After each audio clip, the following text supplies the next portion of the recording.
What's going on? This is Sly D.O. here. It's Strictly Platinum Barbershop in Marietta, Georgia. Second installment of Barbershop Sports Talk. We got me, your host, Sly D.O. Got Bebe, Mike, Raphael, shop owner, you know what I'm saying, on the panel. And we got about 4 nice topics to talk about today. First topic is going to be, everybody's opinion on the NBA playoffs and the finals. Then we're going to talk about, Shaq retired in the last couple of weeks. Get everybody's comment about that. And Terrell Pryor's situation was going on with him. And I think since we're in Atlanta, it's only fitting that we talk about this whole thing about AI, humbling himself and wanting to get back into the league, get one more chance. First topic is, playoffs and the finals.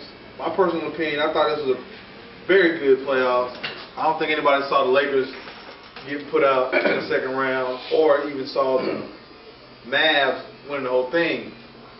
I know, and nobody saw LeBron not stepping up in the finals like he disappeared. That's just unacceptable. I think he's a much better basketball player than that.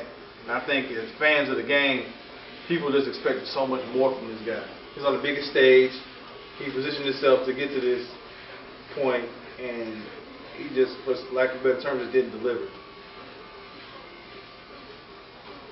Mike, how you feel about playoffs? Okay, the playoffs.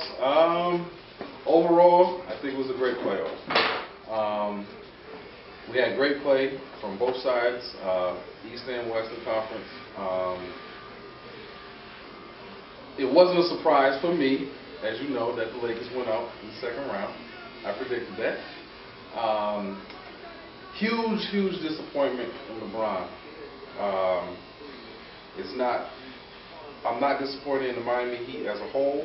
I mean, they made it to where they said they was going to get to, and my favorite player, I will admit that, LeBron James, did not deliver. And the way he acted afterwards in the press conference kind of disappointed me as well. But, I mean, it is what it is, I guess. I can say that they're young enough that they have a couple more opportunities at it. Okay. Just piggybacking on everybody else's comments about the whole playoffs, it was very good, very good. I did pick the Mavericks before the playoffs came. Not taking it all, but I thought Boston was going to win again, and I did think the Mavericks was going to be there. And I'm happy that Dirk and Jason Kidd and Jason Terry, Sean Marion finally got their props and rings and everything. And the whole thing about Dirk getting more respect now as a player and being tough and putting work in, I like that aspect of it. But I think with Miami not winning it and going into it as favorites, I think that took away from how good the Dallas Mavericks team really was, and that didn't get touched upon. Yeah. All right, as far as playoffs, I want to say it's the best playoffs that I've seen, but it's probably the most shocking that I've seen as far as Lakers getting out, or swept that. And basically all the hype LeBron had, saying this is going to be easy, blah, blah, blah. Him basically not putting his full 100% in it. That was shocking to me. But as a playoffs as a whole, it was a pretty good, decent playoffs. But I really think LeBron should have stepped up at the end. Okay, so everybody's opinion, saying that, it was a great playoffs. We all feel, for the most part, that LeBron didn't do what was expected of him. Now, I'm coming to you, Mike. Okay. Only because I know that's your favorite ball player, and you kind of praise LeBron in that aspect. Don't ever say that again. You say he's going to kill. Yeah, I did. And we had this whole talk on the last show about, the comparison between him and Kobe. Now, I guess, in my opinion, I think he got exposed on both sides of the ball. There's huge aspects of his game on offense that are missing. The whole thing about him not being able to post up, I feel like he could have had 10 points a game on the block. And they were giving him the ball. They were leaving him open. But I don't understand the whole facing up when you got smaller guys. I mean, Jason Terry was guarding him on the block. I agree. Sean Marion. I agree. There's no reason why LeBron should be backing down and blowing by the head. Like I said, I was disappointed. I feel that he should have and could have easily averaged 30 points a game in that series. And honestly, if he played up to his potential, regardless of how everyone else played, let me say everyone else played the same way that they did, they would have easily won the series. I feel personally that he was the cause of them losing that series. I mean, that's my opinion. You don't think they got out of coach? And see, that's what I was going to say. I think a lot of, just like I was saying about, first of all, you got to think about the media.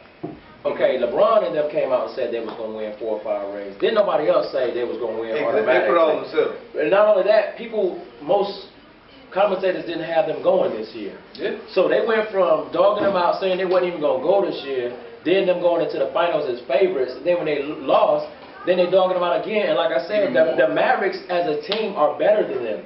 And people still just like, oh, it's the big three, whatever, this and that. But there are 3 players that's playing against a better team. But the media didn't touch on that. They didn't, and just like you said about the coaching, all of that is in the background because everybody's dogging LeBron out because of his play. But he didn't come up and showed up in the finals. The coaching didn't show up in the finals. Baby didn't show up in the finals. Mike Miller didn't show up in none of the playoffs. So it was an accumulation of all of that. But LeBron is taking the weight of all of that. You know what I'm saying? I mean, yeah, you're going.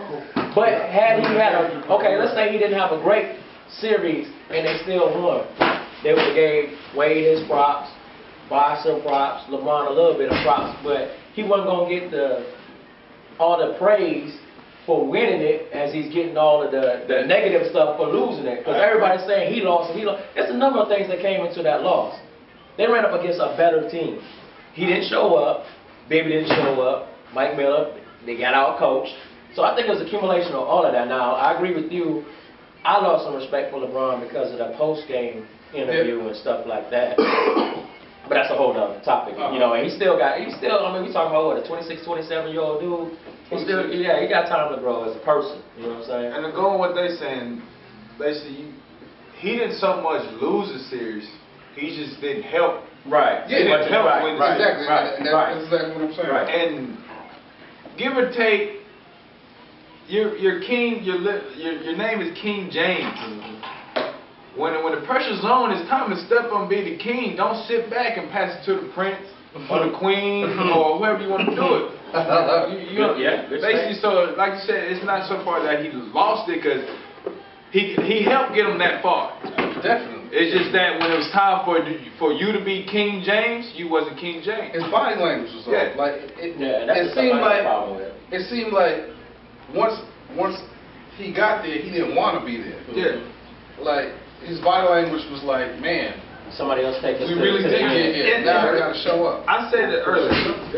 I think his championship was the Boston series. Yeah. Because he showed more emotion by winning that game than any emotion in the finals. Even in the loss. You know what I'm saying? It's like, maybe it was the moral victory. He's still young, but we don't know what's going through his head.